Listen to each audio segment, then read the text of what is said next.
What questions can we have? And Paul, if you got mics, we can be sure to. And when you use the mics, you have to talk like really close to it. Please. Hello. Hi. And tell us who you are. Hi, I'm Haley. I'm with Harvey Nash, an IT recruitment firm. I deal with a lot with IT security. My question is for Pete. And my question is, you kind of hinted and teased with what IoT is going to do for IT security.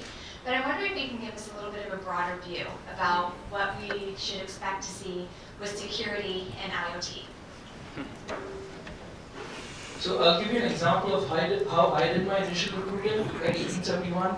I had my intern take a poster, and she was standing on the second floor right by the Motorola elevators. If you want a better job, come to the 12th floor. And that's how we hired our top engineers.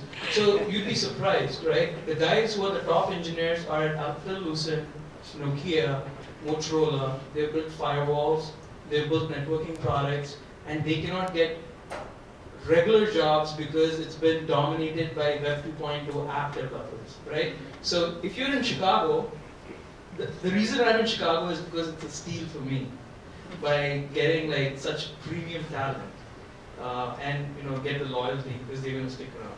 So yeah, that's how I did it. So I don't know how others would do it. And Brenna, you'd mentioned security earlier too. Yeah. Instead of security, actually, I would suggest people start thinking a little bit more about privacy, right? I believe that there are amazing engineers, I actually wish I had more of that skill set, focusing on the technical security aspects. It is an area we should all be focused on, and I'm very glad that there are engineers doing that, and would encourage anyone who's working in that product space to make sure they're covering that. There are many less people thinking about the privacy policy aspects of IoT, which probably hits me a little bit harder because I am a public sector organization and people worry every time I do anything that I'm Big Brother and I'm sucking things out of your cell phone. I'm not. Other people are. So you should worry about that. Great. Terrific.